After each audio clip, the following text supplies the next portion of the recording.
Tapi sebelum ke alur ceritanya, jangan lupa untuk like, komen, subscribe, dan nyalakan loncengnya ya guys. Tanpa berlama-lama lagi, yuk langsung aja kita ke alur ceritanya.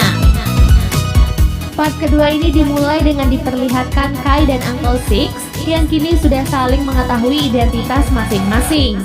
Tadi sangka, di sana Uncle Six mengungkapkan kalau ia ingin bekerja sama dengan Kai untuk membunuh Alex. Uncle Six berkata kalau Alex adalah seseorang yang sangat jahat, jadi ia memperingatkan Kai untuk selalu berhati-hati. Uncle Six pun akhirnya membongkar semua kesepakatannya dengan Alex yang ingin mengumpulkan para Wu untuk menguasai seluruh dunia.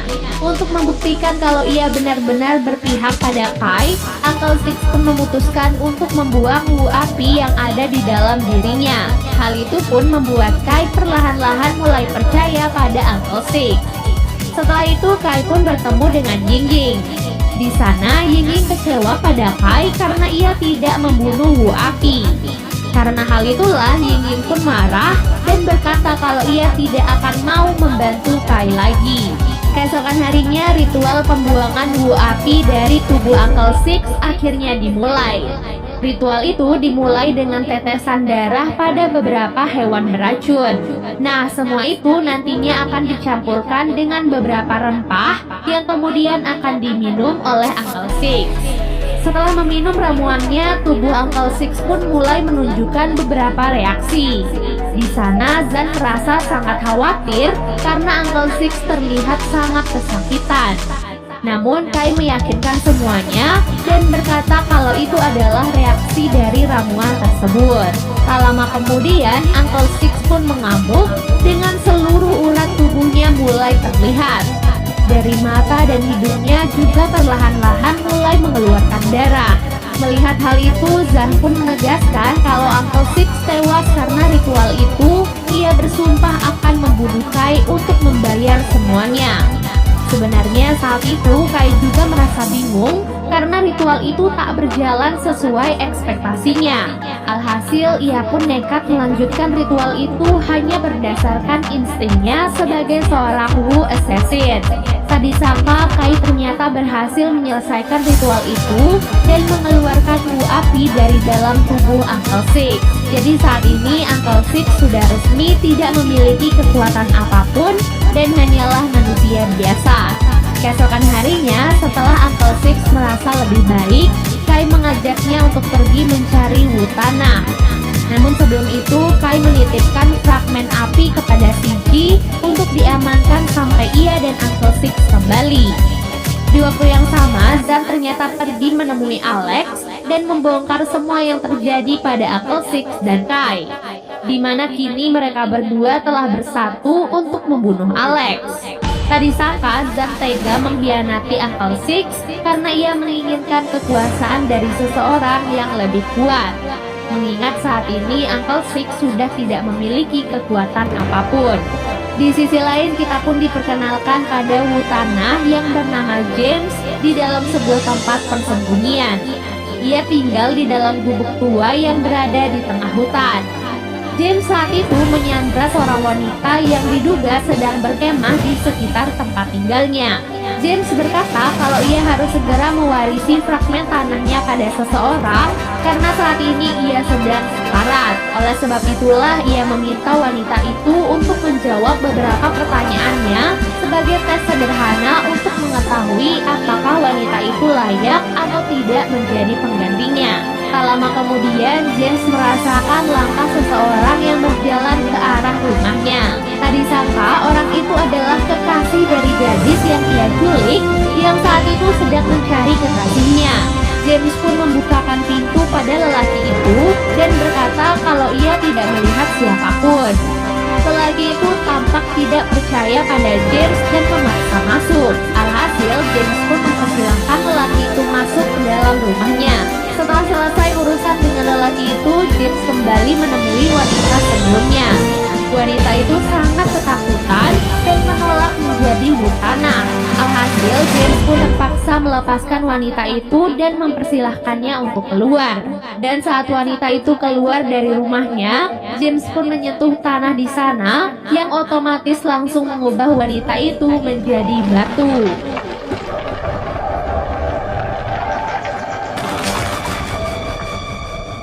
Dan yang lebih mengejutkannya lagi, kekasih wanita itu yang sebelumnya datang mencarinya juga telah diubah menjadi batu. Di sisi lain, Kai dan Uncle Six kini telah berada di tengah perjalanan untuk mencari Wutana. Dapat dilihat saat itu kondisi Uncle Six masih sangat lemah akibat dari ritual kemarin. Oleh sebab itulah di tengah perjalanan, Kai dan Uncle Six pun berhenti untuk makan siang bersama. Di dalam restoran itu, Kai dan Uncle Six mendapatkan pelayanan yang kurang baik karena mereka adalah orang Asia. Uncle Six pun menceramahi pelayan itu dan menceritakan sejarah orang Asia saat mereka masuk ke wilayah Eropa sampai mereka mendapatkan izin untuk menikahi orang-orang Eropa. Karena hal itulah orang Asia dan Eropa seharusnya memiliki kedudukan yang sama di sana dan tidak mendapatkan perlakuan berbeda. Hal itu pun membuat pelayan itu malu dan melaporkan tindakan Uncle Six pada gangster yang berada di sana. Oleh sebab itu, Kai dan Uncle Six pun terpaksa melawan beberapa gangster yang berada di dalam restoran tersebut. Meskipun kondisi Uncle Six masih belum stabil, namun ia ternyata masih cukup kuat untuk melawan beberapa orang. Seluruh restoran itu pun kacau akibat dari perkelahian mereka. Beruntung dengan kemampuan bela diri yang luar biasa, Kai akhirnya berhasil mengalahkan semua gangster yang berada di sana. Kai pun membantu Uncle Six berjalan dan pergi dari tempat tersebut. Tanpa mereka sadari, sejak awal perjalanan, mereka ternyata telah diikuti oleh seseorang dari arah belakang. Wah, siapa ya kira-kira? Singkat cerita, malam pun tiba. Kai dan Uncle Six memutuskan untuk beristirahat di hutan dan akan kembali melanjutkan perjalanan besok pagi. Di tengah hangatnya api unggun, Kai dan Uncle Six banyak berbincang-bincang tentang pertemuan pertama mereka dan kenangan-kenangan yang sudah mereka lalui bersama. Keesokan harinya, Kai bangun lebih dulu dari Uncle Six dan memutuskan untuk pergi sendirian. Karena kondisi Uncle Six saat ini, Kai memilih untuk pergi sendirian agar tidak membahayakan Uncle Six. Namun setelah Kai pergi, Lucien tiba-tiba datang sambil menodongkan pistol pada Uncle Six. Tak disangka orang yang mengikuti mereka adalah Lucien. Rupanya Lucien masih menyimpan dendam pada Uncle Six karena kebakaran yang telah menghancurkan tubuhnya. Uncle Six yang mengaku salah tidak membalas perbuatan Lucien dan membiarkan dirinya dipukuli berkali-kali. Di waktu yang sama, Kai akhirnya sampai di tempat James berada. Saat membuka pintu dan melihat Kai, James terkejut dan langsung berlari ke ruangan bawah tanah. Dari arah belakang, Kai mengikuti James masuk ke dalam ruangan yang sama. Di dalam ruangan gelap itu, Kai dan James berhadapan satu sama lain. James kemudian memanfaatkan kekuatannya untuk menyerang Kai dengan batu-batu besar. Kondisi ruangan yang gelap membuat Kai sangat kesulitan melihat batu-batu yang dilemparkan oleh James. Namun Kai tidak menyerah, ia terus saja bangkit dan tetap melawan. Sampai akhirnya Kai mulai terbiasa dan bisa menghindari setiap serangan dari James. James kemudian memakai trik tipuan dan menyerang Kai dari arah belakang.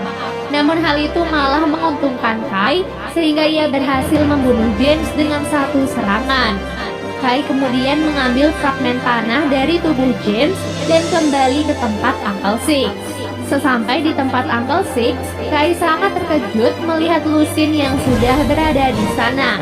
Di tempat lain terlihat Tommy yang berada di sebuah supermarket. Di sana ia diciduk oleh polisi karena diduga terlibat dalam kasus kematian baru-baru ini. Sebelum ditangkap, Tommy sempat menelpon Jenny untuk memberitahukan kalau ia ditangkap dan meminta Jenny untuk segera membebaskannya. Tak lama kemudian, CG juga datang ke kantor polisi. Jadi saat ia diminta menjaga fragmen api oleh Kai, CG memutuskan untuk membawa fragmen itu ke kantor polisi. Oleh sebab itulah ia sengaja membuat dirinya tertangkap agar barang bawaannya diamankan oleh pihak kepolisian. Setelah barangnya diamankan, CJ pun dimasukkan ke dalam sebuah sel.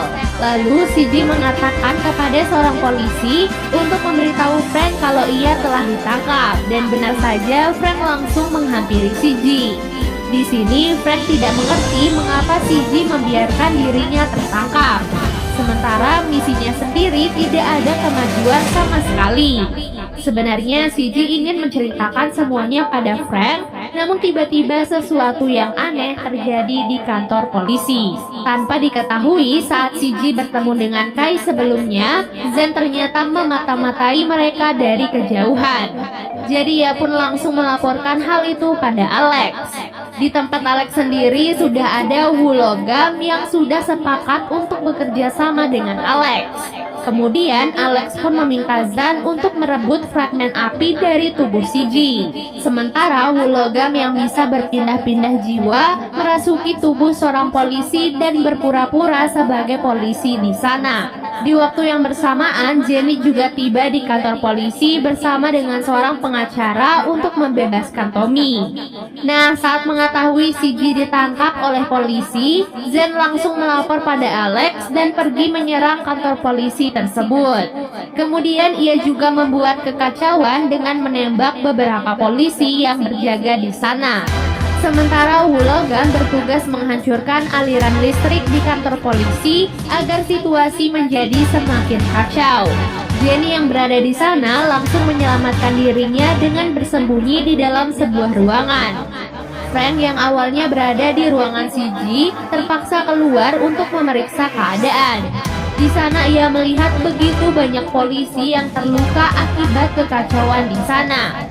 Bahkan Frank sendiri juga tidak bisa menghentikan Zan. Di tengah kekacauan itu, Wulogam pergi ke ruangan CJ dan berpura-pura sebagai polisi yang akan membantunya. Namun setelah keluar dari ruangan itu, CJ merasa ada yang aneh dengan Wulogam dan yakin kalau ia bukanlah seorang polisi. Alhasil, CJ pun menyetrum tubuhnya dan langsung menguncinya di sebuah ruangan.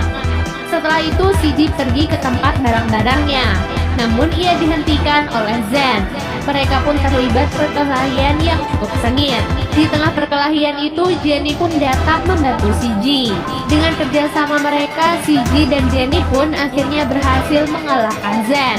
Namun Wulogam yang awalnya sudah disekap malah diselamatkan oleh Frank karena mengira ia adalah anggota kepolisian. Alhasil Wulogam itu pun merasuki tubuh Frank dan keluar dari ruangan tersebut. Setelah mengalahkan Zan, CJ dan Jenny pun pergi ke ruangan penyimpanan untuk mengambil fragmen api di dalam tasnya. Kemudian mereka mendengar suara Tommy yang meminta tolong. Di saat itulah mereka melihat Alex dan anak buahnya yang sedang menyandra Tommy. Ia pun meminta mereka untuk menukarkan fragmen api di tangan mereka dengan Tommy. Karena hal itu, CJ pun melemparkan tasnya dan meminta Alex untuk melepaskan Tommy. Kemudian, Frank yang sudah dirasuki Wulogam juga datang dan bergabung bersama dengan mereka. Lalu, Alex meminta Zan untuk memeriksa tas tersebut, yang ternyata fragmennya sudah dikeluarkan dan sekarang berada di tangan Jenny. Karena panik, Jenny pun membuka fragmen itu dan berubah menjadi Wu api. Setelah itu, Wulogam pun kembali berpindah ke tubuh CJ. Semua itu dilakukan agar CJ bergabung dengan Alex. Lalu Alex pun membujuk Jenny untuk ikut bergabung dengannya karena jika Jenny menolak maka ia tak segan-segan akan langsung membunuh Tommy. Keesokan harinya Uncle Six dan Zen akhirnya bertemu. Setelah perpisahan mereka sebelumnya yang kurang baik, Zen kini mulai menunjukkan sifat aslinya pada Uncle Six. Ia pun membujuk Uncle Six untuk bergabung dengan Alex karena kini Jenny, CJ, dan Tommy juga sudah bergabung dengan mereka. Sebelum berpisah, Zen memberikan sebuah HP pada Uncle Six untuk memudahkan komunikasi mereka. Sementara itu, Alex didatangi oleh seorang wanita bernama Abel yang merupakan seorang Wu air. Di sana, Abel membawa sebuah buku petunjuk yang akan membawa Alex ke sebuah alam tempat istri dan anaknya. Setelah bertemu dengan Zan, Uncle Six pun mengatakan semuanya pada Kai dan Lucien. Lucien kemudian meminta Kai untuk menyerah agar Jenny dan yang lainnya tidak terluka. Namun Kai memilih untuk tetap maju melawan Alex karena bagaimanapun juga ini adalah takdirnya yang harus ia lalui. Kalau Kai menyerah begitu saja, maka Alex dan Wu lainnya akan menguasai dunia. Tak lama kemudian, Alex pun menelpon Kai dan mengajaknya untuk bergabung. Ia pun mengancam jika Kai menolak tawarannya, maka semua teman-temannya akan dibunuh. Karena hal itu, Kai dan Lusin berencana akan menyerang Alex di markasnya, sementara Uncle Six akan mengumpulkan semua anggota Pride untuk membantu. Sementara di markas Alex, Siji yang sudah dirasuki Wu logam berusaha melawan di dalam tubuhnya. Di sana ia pun bertemu dengan Wu logam yang sesungguhnya yang dikenal dengan nama Jidan. Siji pun mencoba memancing Jidan dan langsung menghajarnya. Setelah sadar, Siji langsung menelpon Kai dan mengatakan kalau ia sudah berhasil melawan roh Wu logam di dalam tubuhnya. Karena hal itu, Siji kini akan berpura-pura sebagai mata-mata untuk mengawasi setiap rencana Alex. Di waktu yang sama, Uncle Six sampai di markas Pride untuk memanggil para anak buahnya. Tak disangka di sana ia bertemu dengan Zan yang merupakan pemimpin baru di sana. Dengan cepat, Zan langsung menembak kaki Uncle Six dan menyekapnya di sebuah tempat. Kai dan Lusin juga akhirnya sampai di markas Alex. Mereka dihadang oleh para anak buah Alex yang berjaga di sana. Dengan kemampuan bela dirinya, Kai dan Lusin berhasil mengalahkan semua anak buah itu dengan cukup mudah. Setelah menghabisi semua anak buah yang berjaga, mereka pun tiba-tiba dihujani oleh peluru yang ditembak dari arah atas. Di sana ada anak buah Alex yang menembak mereka dengan pistol. Namun tiba-tiba orang itu diserang oleh semburan api yang langsung menghanguskannya. Bisa ditebak ya, orang yang menyerang itu adalah Jenny yang sekarang sudah menjadi Wu Api. Tak lama kemudian, Kai mendapatkan telepon dari Zan yang menunjukkan saat ia menembak Uncle Six hingga tewas. Kai yang melihat hal itu sangat marah dan sedih. Karena hal itulah, Kai pun bertekad akan membunuh Alex dan membalaskan dendam atas kematian Uncle Six. Keesokan harinya, Kai dan Alex memutuskan untuk bertemu di sebuah tempat. Alex membawa Tommy yang sekarang dalam keadaan sekarat dan meminta Kai untuk menukarnya dengan fragmen tanah. Di sana, Alex mengumpulkan semua Wu untuk melihat keberhasilannya mengumpulkan semua fragmen. Usut punya usut, semua upaya itu dilakukan agar Alex bisa pergi ke sebuah alam di mana istri dan anaknya berada. Sebelum menyerahkan fragmen tanah, Kai meminta Alex untuk menyembuhkan Tommy terlebih dahulu. Setelah menyembuhkan Tommy, Alex meminta fragmen itu untuk segera diserahkan. Namun Kai ternyata malah memilih untuk memasukkan fragmen itu ke dalam tubuh Tommy. Alhasil semuanya pun berpindah ke alam lain, tempat Kai dan Ying Ying biasa bertemu. Satu persatu fragmen di dalam tubuh semua Wu akhirnya mulai keluar dan bergabung di tangan Kai. Setelah semua fragmen menyatu, gerbang di sana pun akhirnya mulai terbuka. Alex yang melihat hal itu langsung berlari masuk karena gerbang itu adalah jalan menuju ke tempat istri dan anaknya. Dari arah belakang, Kai dan teman-temannya berencana menyusul Alex. Namun mereka pun dihalangi oleh para anak buah Alex dan para Wu. Alhasil mereka pun terpaksa menghabisi mereka terlebih dahulu agar mereka bisa menyusul Alex. Para Wu yang kini sudah tidak mempunyai kekuatan bertarung dengan adil melawan Kai dan teman-temannya. Setelah berhasil mengalahkan semua anak buah Alex, Kai meminta semua teman-temannya untuk kembali ke dunia nyata dan ia akan menyusul Alex sendirian. Di dalam malam itu, Alex berhasil bertemu dengan istri dan anaknya. Kemudian Kai datang menyusulnya. Di sana, Kai langsung menyerang Alex dan membunuhnya dengan sebuah pisau. Istri Alex yang melihat hal itu mencoba melawan Kai. Namun Kai tidak tega membunuh istri Alex karena masih ada anak yang membutuhkannya. Alhasil ia pun melepaskan istri Alex dan pergi begitu saja. Setelah semua itu, Kai dan teman-temannya merayakan keberhasilan mereka di restoran Tommy. Di tengah kebahagiaan itu, Ying Ying tiba-tiba datang menghampiri Kai. Lalu kekacauan pun terjadi dan Ying Ying berkata kalau tugas Kai belum berakhir dan dunia masih membutuhkan Wu Assassin.